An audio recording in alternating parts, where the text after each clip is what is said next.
kembali di Apa Kabar Indonesia Malam. Kembali saya tanya kepada Pak Agus. Pak Agus, apakah memang nanti akan benar pelaksanaannya ketika tidak ada tilang manual, meniadakan pungli 100% atau mungkin ada celahnya Pak?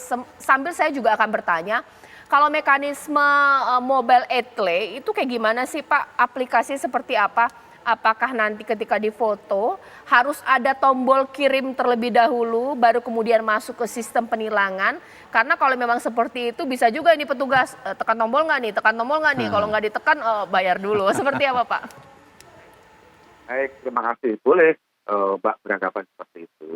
Tapi mekanisme tilang etle ini kan sangat transparan. Penegakan hukum tidak boleh melanggar hukum. Mekanisme capture itu ada aturannya. Jadi tidak semua foto itu bisa divalidasi. Jadi etle itu sudah terkoneksi dengan dashboardnya Korlantas Polri. Jadi safety-nya sudah terjamin. Jadi tidak ada tawar-tawaran lagi karena memang kita tidak bersesuaian dengan masyarakat. Untuk itu di-capture, terus nanti mekanisme kami validasi, terus nanti kita print, ada record evidence itu nanti dikirim secara digital ke alamat, baru itu nanti yang bersangkutan tinggal buka di barcode, nanti mekanisme, jadi tidak ada lagi persetujuan dengan petugas kepolisian. Jadi pungli tidak ada, dan memang itu sangat Polri untuk perbaiki kaitannya dengan pelayanan. Ya, ditahan dulu Pak Agus, ditahan dulu Pak Trubus. Sekarang saya akan ke rekan saya Gita Iha akan bertanya kepada masyarakat. Lantas tanggapan masyarakat terkait tilang elektronik etle ini seperti apa? Gita Iha. Ya, selamat malam Caca dan juga pemirsa. Menyusul ditiadakannya tilang terhadap kendaraan bermotor dan juga kendaraan roda 4 secara manual melalui instruksi Kapolri pada 18 Oktober lalu, ini beragam respon masyarakat terutama di media sosial yang menyambut positif begitu. Saya akan coba langsung menanyakan apa respon positif, apa yang menjadi penyebab respon ini begitu positif terhadap tilang manual yang dihilangkan. Begitu Caca, saya sudah berada di sini dengan siapa Mas? Minta waktunya sebentar. Mas Agus. Mas Agus mungkin sudah dengar dengan kebijakan pemerintah yang meniadakan tilang manual begitu Mas? Sudah dengar juga infonya di Twitter dan yang lain-lain. Oke. Gitu kan. Tanggapan Mas mungkin punya motor juga kan, bagaimana melihatnya Mas? Punya. Kalau aku sih dibilang setuju. Karena kan gini kan, supaya tidak ada lagi tilang selesai di tempat sih. Ya, selama ini kan kadang kalau kita kan tiba-tiba kita berusaha untuk selesai di tempat gitu loh. Tapi dengan ada yang begitu mungkin menurut saya akan lebih tertib lagi gitu loh. Oke. Jadi menyambut baik dengan kebijakan ini begitu? Baik gitu. Senang sih dengan adanya aturan yang baru ini. Gitu. Oke, terima kasih Mas Agus. Kita akan cari lagi Caca respon positifnya seperti itu. Jadi tidak ada penyelesaian di tempat sesuai dengan prosedur. Mungkin kita tanya Mas, selamat malam, dengan Mas siapa? Malam dengan Andre. Ya, Mas Andre mungkin sudah pernah dengar kebijakan pemerintah yang meniadakan tilang manual, Mas? Udah dengar, belakangan muncul di media sosial juga. Mas sendiri punya motor tidak? Ada. Bagaimana respon Mas dengan kebijakan baru ini? Ya sebenarnya bagus, ada bagusnya ada enggaknya sih. Bagusnya ya kan udah nggak ada lagi yang tilang selesai di jalan tuh.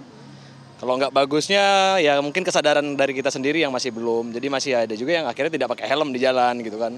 Karena merasa ya polisi nggak bisa nilang gitu. Mas sendiri pernah mengalami tilang selesai di tempat begitu tidak?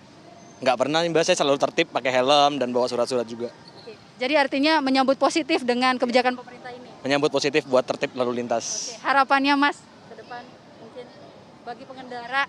Ya bagi pengendara lebih baik lagi, nggak melanggar lagi, bagi polisi juga lebih baik lagi.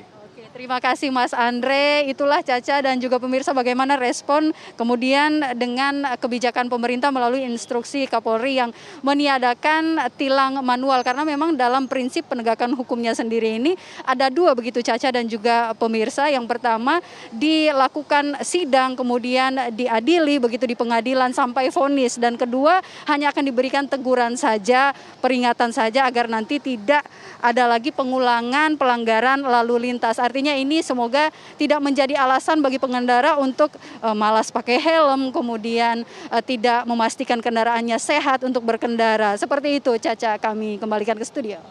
Kembali terima kasih Gita Iha sudah mengabarkan langsung dari kawasan Menteng, Jakarta.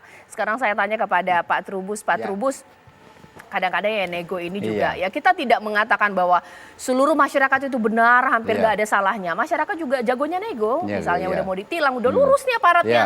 Iya. Udahlah Pak, daripada saya ke persidangan, saya juga bayar 500.000, Iya. bolehlah saya punya 30.000 dikasih. Ya, gimana nggak lulu ya, bagaimana Iya. nih Pak? Iya, menurut saya ini memang hal yang tak mungkin dihindari ya, karena bagaimana juga hubungan antara aparat dengan masyarakat yang diatur itu kan hubungannya sifatnya kekeluargaan ya.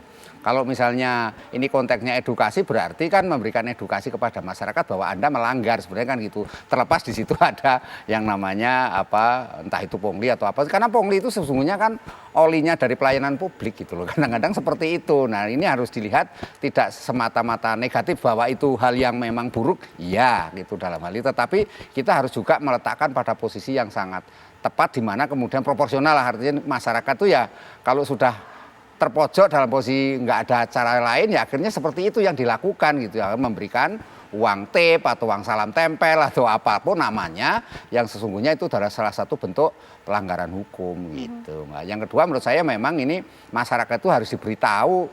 Kalau ditegur secara langsung banyak juga masyarakat ditegur malah senyum doang kok, malah sinis gitu, senyumnya sinis, ditegur Anda nggak pakai helm terus ya kan malah kesannya itu malah seperti menantang sama yang negur kan gitu. Ini kan masyarakat ada seperti itu. Nah, ini menurut saya memang dengan adanya tilang ini juga akan memberikan efek jerah yang bagus, misalnya kalau memang nanti tatarannya pada tataran edukasi ke penegakan hukum gitu. Oke, mungkin sekarang karena kita tahu bahwa ini kan berarti mengandalkan dengan capturean kamera CCTV atau juga mungkin HP dan juga drone. Saya tanya kepada Pak Agus, kalau masyarakat ada yang mengakali dengan seperti ini, ya udah berarti besok-besok saya lakban hitam aja plat mobil saya supaya tidak difoto, ini bagaimana itu Pak? Sebenarnya begini Mbak, kita sekali lagi tidak bangga untuk mendidak dengan SP, dengan tilang dan sebagainya. Ini mekanisme kerja polisi untuk mengedukasi, mengharapkan masyarakat tidak usah skeptis dengan anggaran. Kalau masyarakat mungkin dengan cara menutup plat nomor, mungkin diganti plat nomornya, ini nanti boleh menjadi pidana yang tadinya hanya sifatnya pelanggaran dalam rangka penjaminan keselamatan pengguna jalan. Ketika nanti ditutup, nanti didalami, ini mungkin bisa menjadi pidana, apalagi sampai merubah plat nomor. Ini juga terjadi karena memang mengcapture melalui statis dan mobile ini tidak absolut. Jadi banyak yang di-capture, tapi masih kita validasi. Validasi itu nanti baru kita kirim dokumennya, baru nanti yang bersangkutan secara digital nanti bisa menyelesaikan tilang pada saat itu, one day service. Tidak seperti dulu. Dulu ditilang, ditandatangan, nanti sejauhnya di depan bertele-tele. Ini lebih bagus. Memang Pak Kapolri memerintahkan jelas 1-12 ban tidak gunakan tilang manual. Diperintahkan tilang etele atau baik statis dan mobile. Demikian. Pak Trubus, tapi apa yang tadi saya tanyakan ini mungkin terjadi nggak sih masyarakat mengelabui supaya tidak di-capture, ditutupin lah pakai lakban, sebelum berangkat berarti dikelabui nih nomor plat kendaraannya bagaimana? Bisa saja, bisa. Karena kan misalnya ganjil genap kadang-kadang juga diganti, hari ini bisa ganjil, dia mobilnya genap, dirubah nomornya, bisa saja. Karena praktek-praktek itu seperti itu udah umum di masyarakat itu seringkali ngakali kayak gitu kan.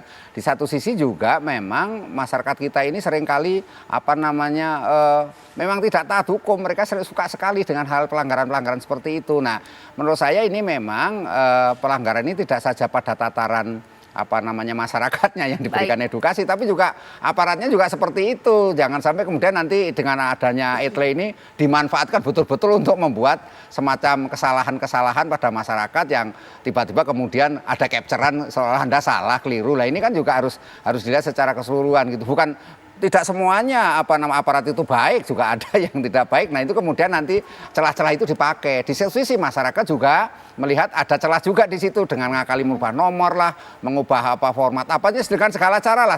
Saya yakin itu akan terjadi. Saya berharap ini tidak ada jenis pungli baru lagi gitu dengan cara-cara yang lebih canggih lagi atau lebih yang baru lagi. Baik, gitu. Mungkin terakhir saya ke Pak Agus. Pak Agus, apapun bentuk tilangnya, mau itu tilang pakai surat, manual atau juga tilang elektronik, tilang ini kan memang dipertanyakan oleh masyarakat karena tilang ini diberlakukan dengan kondisi jalan di Indonesia juga kurang memadai sebenarnya. Misalnya di jam-jam sibuk, jalanan memang sempit, infrastruktur jalan juga tidak memadai. Nah, ini bagaimana kemudian? Baik, sebetulnya kalau kita melihat berapa banyak kecelakaan di Indonesia, kita mirip. Di Jawa Tengah itu satu hari orang meninggal 4 sampai 5 hari. Kalau dikalikan 30, 1 bulan dan berapa meninggal. Sebetulnya bukan masalah penindakannya, tetapi bagaimana menjamin masyarakat selamat berada di jalan. Karena memang sudah bisa dikatakan darurat.